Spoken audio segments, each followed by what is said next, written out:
আসসালামু আলাইকুম everyone, welcome back to Rawasis kitchen. আশা করি আল্লাহর রহমতে আপনারা সবাই অনেক বেশি ভালো আছেন। আজকে আপনাদের সাথে আমি শেয়ার করব চিকেন বার্গারের রেসিপি। চিকেন পেটিটা কিভাবে সংরক্ষণ করে রাখবেন তাও কিন্তু আপনারা জানতে পারবেন। আর এই চিকেন পেটিটা কিন্তু অনেক বেশি টেস্টি এবং জুসি হয়েছিল। আপনাদেরকে আমি একটু কেটে দেখিয়ে দিচ্ছি। আশা করি আজকের এই রেসিপি আপনাদের অনেক বেশি ভালো লাগবে। তো আমি এখন চলে যাচ্ছি মেইন রেসিপিতে।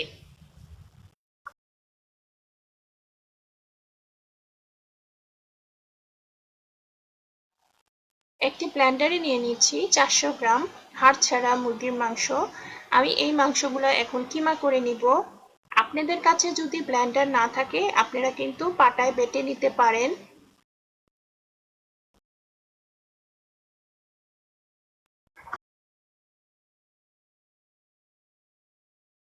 কিমাটা মিহিভাবে করে নিতে হবে। তো আবার আমি ব্লেন্ডারে নিয়ে নিচ্ছি কিছু পরিমাণে ধনিয়া পাতা। এখানে ধনিয়া পাতার পরিমাণটা একটু বেশি আছে আর পুদিনা পাতার পরিমাণটা একটু কম। আমি এখানে পুদিনা পাতা দিয়ে দিলাম। হাফ কাপ পেঁয়াজ আমি এখানে অল্প তেলে ভেজে নিয়েছি যাতে পেঁয়াজের কাঁচা গন্ধটা না থাকে এবং পেঁয়াজটা আস্ত না থাকে। 2 পিস পাউরুটি আমি এখানে টুকরো টুকরো করে দিয়ে দিচ্ছি যাতে ব্লেন্ড হতে সুবিধা হয়। তো আমি এখন এগুলো ব্লেন্ড করে নিয়েছি। এখন যে কিমা তৈরি করে রেখেছি এই কিমার মধ্যে আমি যে উপকরণগুলো একটু আগে ব্লেন্ড করে রেখেছিলাম সেগুলো এখন দিয়ে দিচ্ছি।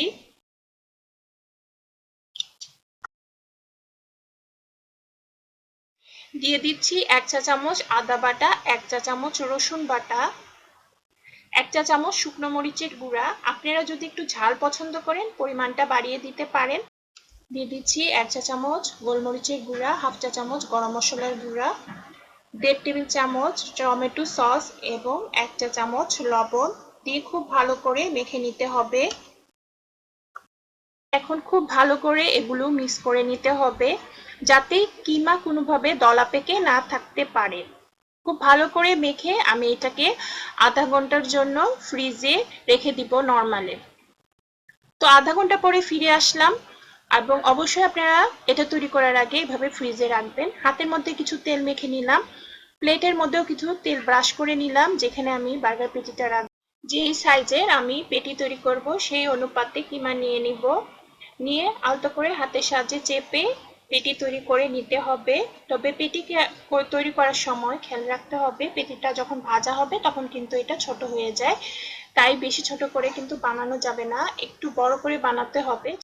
পেটিটা কিন্তু খুব সহজেই হয়ে যাবে এভাবে হাতের সাহায্যে তৈরি করে নিচ্ছি। তো এখানে আমার পেটি তৈরি হওয়ার পরে প্লেটে রেখে দিলাম।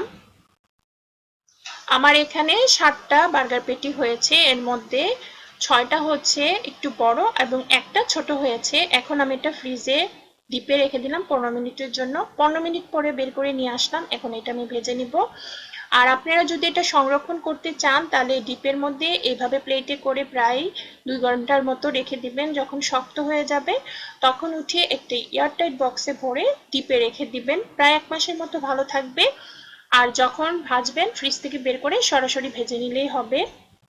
এখানে আমি ফ্রাই প্যানে অল্প পরিমাণে তেল দিয়ে দিলাম পেটিটা ভাজার জন্য। চুলার আঁচ মিডিয়াম টু লো দিতে হবে। হাই আঁচে কিন্তু এই বার্গার পেটিটা ভাজা যাবে না, তাহলে কিন্তু বাইরের অংশ পুড়ে যাবে, ভিতরটা হবে না। উল্টে পাল্টে ভাজতে হবে, একটু সময় নিয়ে ভাজতে হবে। প্রায় 6 মিনিটের মতো আমি এখানে ভেজেছি, যেহেতু ব্রয়লার মুরগি সেজন্য এখানে তাড়াতাড়ি হয়ে গেছে। এভাবে একটু চামচের সাহায্যে চেপে চেপে দিবেন এবং সাইডগুলো ঠিক এভাবে ধরে ধরে একটু ভেজে নেবেন। এখন আমি বার্গার পেটিগুলো উঠিয়ে নিচ্ছি যেহেতু এটা ভাজা হয়ে গেছে।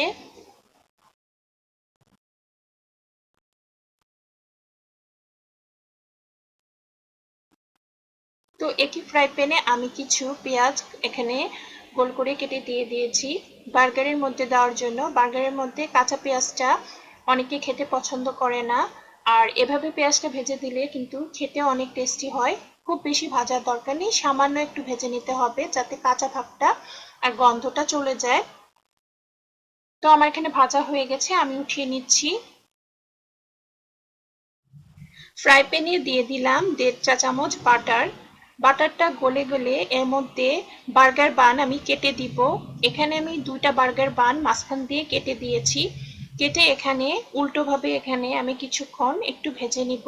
বাইরের সাইডটা ভাজতে হবে না, শুধু ভিতরের সাইডটাই একটু ভেজে নিলেই হবে। আর বাটারটা দেওয়ার অবশ্যই চেষ্টা করবেন, খুব সুন্দর একটা গন্ধ বার হয়। এখানে হালকা একটু ভাজা হয়ে গেছে, এখন আমি এটা নামিয়ে ফেলবো।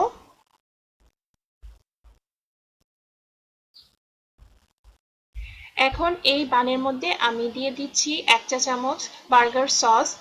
আর বার্গার সসের রেসিপি কিন্তু আমার চ্যানেলে আছে, আপনারা ইচ্ছা করলে দেখে নিতে পারেন। ডেসক্রিপশন বক্সে এর লিংক দিয়ে দিব আমি।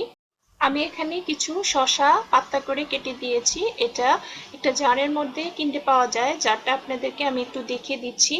তো এই জারের এই শসাটা আমি এখানে কেটে দিয়েছি। এটা দিলে কিন্তু আরো বেশি টেস্টি হবে বার্গারটা। আর হাতের কাছে না থাকলে আপনারা ফ্রেশ শসা এখানে কেটে দিতে পারেন। দিয়ে দিলাম আমি চিকেন পেটিটা যেটা তৈরি করে রেখেছিলাম। আর উপরে দিয়ে দিচ্ছি কয়েক পিস টমেটো এবং দিয়ে দিচ্ছি পেঁয়াজ, যেটা আমি একটু আগে ভেজে রেখেছিলাম, সেই পেঁয়াজটা দিয়ে দিচ্ছি।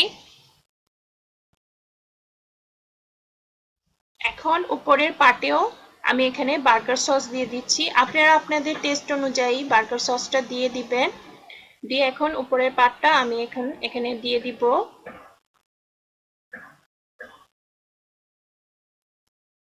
একটি টুথপিক দিয়ে এখন আমি বার্গারটাকে আটকে দিচ্ছি। তো হয়ে গেল আমার মজাদার চিকেন বার্গার। রেসিপিটি ভালো লাগলে প্লিজ একটি লাইক দিবেন। যারা আমার চ্যানেলটি এখনো সাবস্ক্রাইব করেনি আমার চ্যানেলটি সাবস্ক্রাইব করে দিবেন এবং পাশে থাকা বেল বাটন ক্লিক করবেন আমার নতুন নতুন ভিডিও রেসিপি পেতে। সবাই ভালো থাকবেন।